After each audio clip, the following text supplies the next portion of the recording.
Hello tout le monde, j'espère que vous allez bien, moi ça va très bien. Aujourd'hui, nouvelle vidéo. La semaine dernière, on s'est intéressé à une fin de saison qui s'annonce tendue du côté de la Championship. Aujourd'hui, on s'intéresse à une fin de saison tendue, mais du côté de Manchester City, car il y a également une lutte en Première Ligue entre Arsenal qui est pour le moment premier de ce classement, Liverpool qui est deuxième et troisième Manchester City. Une fin de saison qui va être très certainement épique entre trois grosses cylindrées de Première Ligue. Ces trois équipes qui font presque un parcours sans faute depuis le début de saison. Et trois équipes qui sont similaires dans de nombreux domaines. Mais avant que la vidéo commence, n'hésitez pas à vous abonner à cette chaîne YouTube. Pourquoi pas même passer la barre des 250 abonnés avec cette vidéo.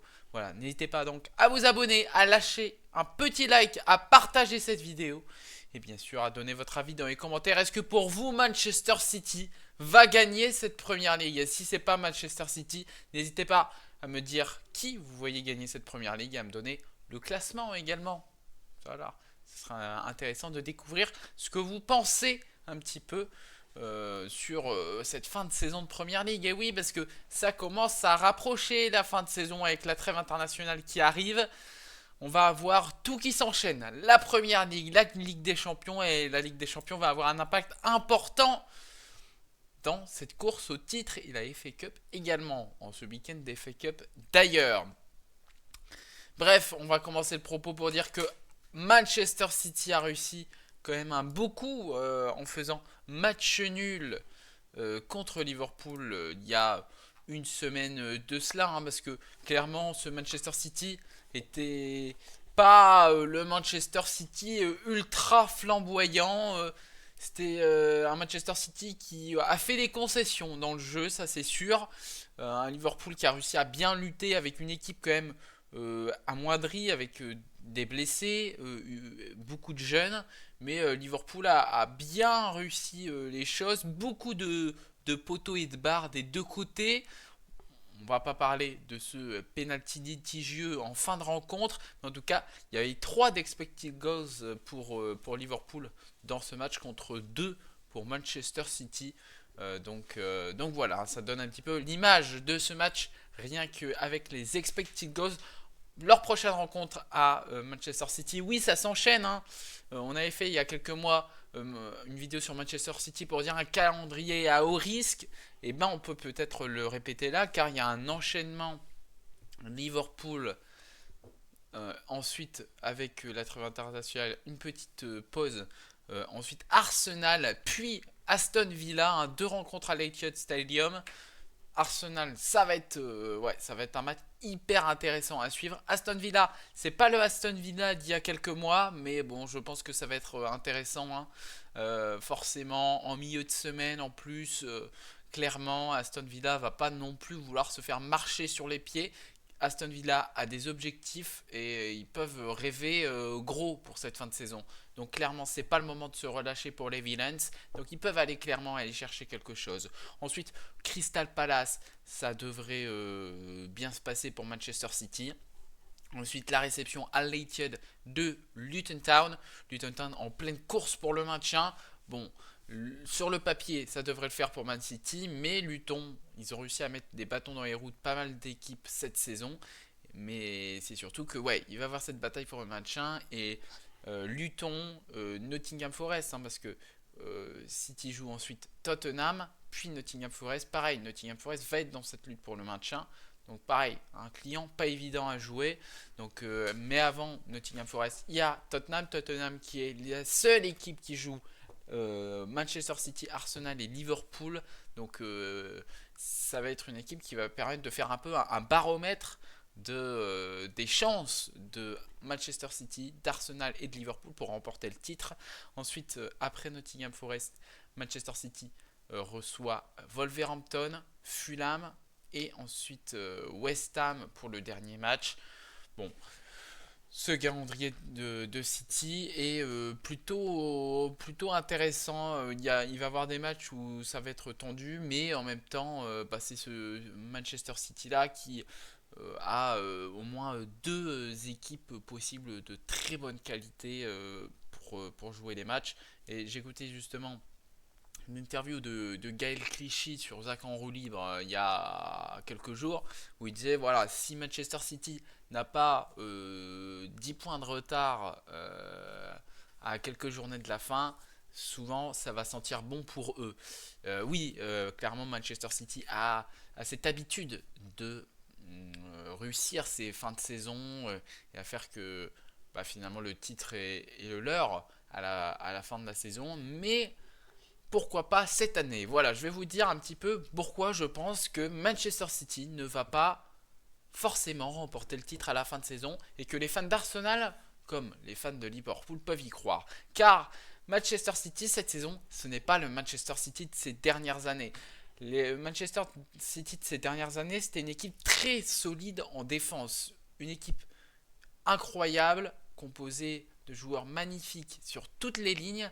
Et là, cette année, je ne dis pas qu'ils se sont affaiblis, voilà. Mais en tout cas, la défense est beaucoup moins sereine à chaque action. Il y a des erreurs de communication. Voilà. Arsenal avait eu cette petite période fin décembre, début janvier où il y avait des soucis de communication. Ils se sont repris. Manchester City, bon, ça fait pas des boulettes à tous les matchs, mais il y a quand même ce souci de communication qui n'impacte pas forcément le résultat, mais qui traîne depuis ce début de saison. Et même lors du match là contre Liverpool à Anfield, il y a eu ces problèmes de communication entre Akanji et John Stones. D'ailleurs, ça m'avait étonné que Ruben Dias n'était pas titulaire. Donc, j'ai pas réussi à voir exactement pourquoi il n'a pas joué. Est-ce que c'est une blessure? Je ne sais pas. N'hésitez pas à me le dire dans les commentaires si vous savez. Mais ouais, c'était assez intéressant de voir que cette saison, ouais, niveau des buts, Manchester City est moins rassurant que par le passé, même si quand on regarde les stats, hein, en termes de buts concédés, on est à 0,87 buts concédés de moyenne sur la saison 2022-2023. Et là, on est à un but concédé de moyenne par match. Donc, on est quand même kiff-kiff. Hein. On est à peu près sur le même type de match, hein, mais, enfin de saison. Mais voilà, c'est toujours un petit peu plus et ça fait c'est un petit peu moins rassurant du coup pour certains moments. Il y a moins de clean sheet, hein, donc forcément. Euh, cette saison, mais si on regarde en termes de tacles réussis, 59% de tacles réussis, voilà, cette saison, on est à 1% au-dessus de la saison dernière. Donc au niveau de ça, on est clairement kiff-kiff. Au niveau des batailles aériennes, on est quand même sur 2000 la saison dernière. Et là, on est à 1449, sachant que on n'a pas encore terminé la saison. Donc clairement, on est sur la même vague sur ça. Mais moi, je dis qu'il y a un problème de communication, c'est qu'on a eu des phases où Manchester City, en fait, se prend plus de buts que les autres.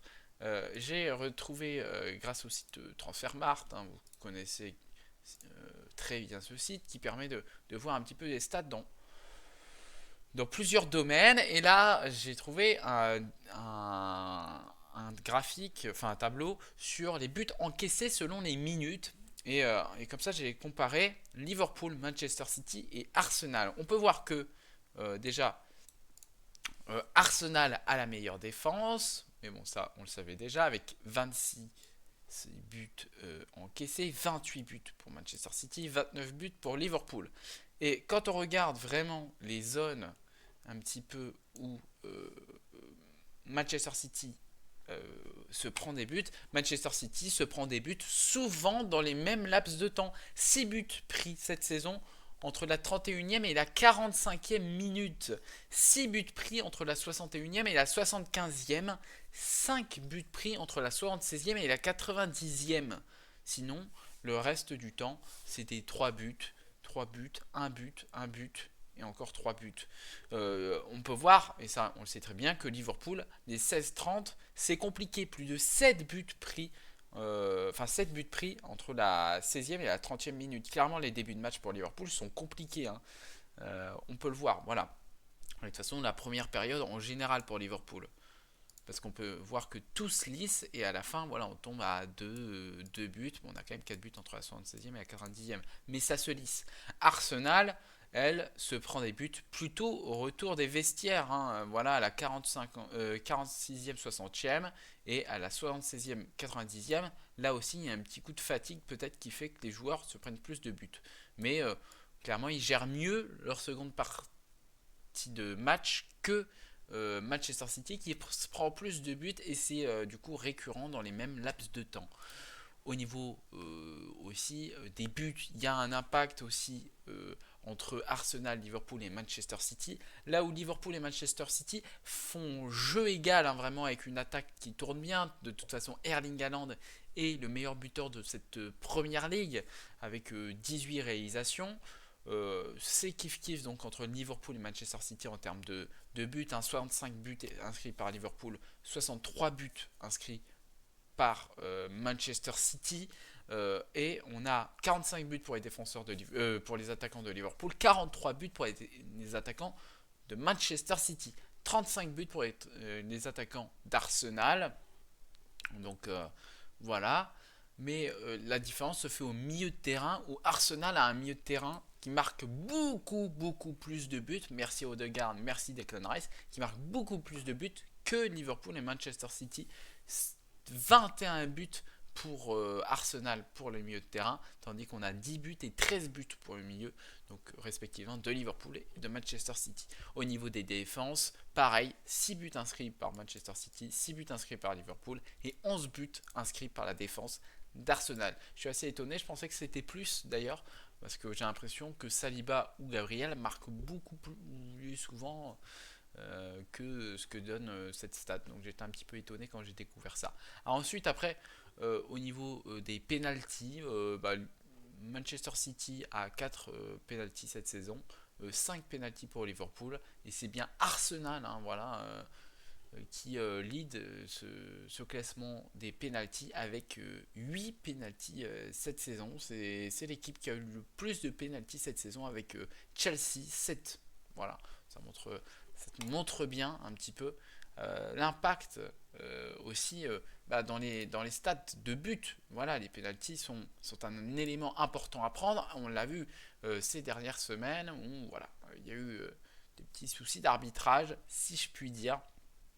Mais on va ensuite prendre un dernier point pour comparer ce Manchester City et Liverpool-Arsenal. C'est sur les buts, c'est sur les points pris après avoir ouvert la marque. Voilà. Manchester City et derrière Arsenal et Liverpool à ce niveau-là. Et sur les points pris après avoir été mené, on a City qui sont deuxième derrière Liverpool. Mais si on regarde, c'est Arsenal le grand perdant. Quand Arsenal est mené, Arsenal ne gagne pas très souvent car ils sont 13e dans ce classement des points après avoir été mené. Donc clairement, il y a clairement quelque chose à faire, ou s'il faut presser très rapidement Arsenal, inscrire très rapidement le but contre Arsenal, et Arsenal ont peut-être du mal à revenir. Donc clairement, ça peut être une option pour Manchester City pour aller chercher ce match dans maintenant 2 semaines, 3 semaines avec la trêve internationale. Voilà. Ça peut clairement être une source pour aller chercher une victoire contre Arsenal. De toute façon, au niveau des calendriers, hein, je vous ai cité le calendrier tout à l'heure, mais bon, les calendriers de Manchester City et d'Arsenal sont assez kiff-kiff. Liverpool est peut-être un peu plus facile, même si il y a tout de même des matchs compliqués, hein, mais bon, c'est un peu. Ouais, en vrai, moi je résumerai pour dire que les trois calendriers sont assez kiff-kiff. Peut-être Liverpool a un poil en dessous, mais vraiment, il y a quand même des derbies, donc ça va être compliqué. Voilà, Arsenal va devoir jouer Tottenham comme City et Liverpool, sauf que. Il y a à prendre en compte que Arsenal-Tottenham, c'est un derby. Arsenal-Tottenham, ça finit toujours dans des scores de folie. Tottenham-Manchester City, sur ces dernières années, ça termine sur des scores aussi de folie. Donc clairement, Tottenham pour moi va avoir un très gros rôle à jouer. Et ça va en déplaire les fans d'Arsenal, mais oui, ils vont vraiment avoir un rôle à jouer. Et, en tout cas, si on regarde un petit peu au niveau des expected points, voilà, de cette première ligue, voilà, bon, en tout cas, sur le classement que j'ai, c'est bien évidemment Arsenal qui sont bel et bien leaders. Voilà, actuellement, ils ont 64 points. Et sur les expected goals, voilà, ils sont même au-dessus de ce que j'ai dans le classement. Donc ils ont 44 points, expected goals dans le classement que j'ai, ils ont 60. Donc ils sont au-dessus de ce que disent les stats. Donc c'est plutôt pas mal. Deuxième, ça serait sur les expected points City et ensuite Liverpool. Troisième. Mais bon, là ça n'a rien à voir, c'est juste un petit fun fact au niveau des expected points. C'est Brentford. Brentford qui a actuellement 26 points et sur les expected points, ils auraient dû avoir 12,80 points de plus. Voilà, c'était le petit fun fact. Pareil pour Everton hein, qui aurait dû avoir 10 points de plus, sachant qu'il y a eu une sanction. Mais voilà quoi. La sanction leur a sorti de base 10, ensuite ça s'est réduit, mais bon, ils ont eu de la sanction, donc c'est beaucoup moins significatif de montrer ça. Voilà, c'était juste pour vous dire que voilà, au niveau des expecting points, le classement actuel est quand même respecté. Dans tous les domaines, ces trois équipes sont très proches. Donc ça va être une fin de saison très tendue avec trois équipes qui ont des parcours aussi en Europe. Liverpool du côté de l'Europa League avec Atalanta au prochain tour. Puis ensuite, ça sera soit Marseille, soit Benfica. Voilà, du côté d'Arsenal, match très tendu face au Bayern, ça va être compliqué hein, en vrai pour le Bayern, enfin pour Arsenal contre le Bayern, et ensuite Real de Madrid pour City. Vraiment, ces matchs aller-retour qui vont s'ajouter aussi en plus, ça va être compliqué à gérer. Je pense que c'est plutôt pour Arsenal, car Arsenal n'a pas forcément une deuxième équipe qui peut jouer beaucoup, alors que City et Liverpool peuvent jouer avec en faisant un petit peu tourner tout en gardant une très belle équipe. Donc voilà un petit peu. Pour moi, City a une chance. Enfin, une chance. J'ai mal tourné ma phrase plutôt. Les autres équipes ont une chance de battre City cette année. Car clairement, il y a quelque chose à faire. N'hésitez pas donc à me dire dans les commentaires de cette vidéo ce que vous en pensez. Mais moi, je vais vous dire que... Allez, Liverpool sera champion. On y croit. Allez, on se retrouve très vite pour une prochaine vidéo. N'hésitez pas, bien évidemment, à vous abonner à cette chaîne YouTube, à liker cette vidéo, à partager cette vidéo. Nous, on se retrouve très vite pour une prochaine vidéo. Allez, goodbye tout le monde.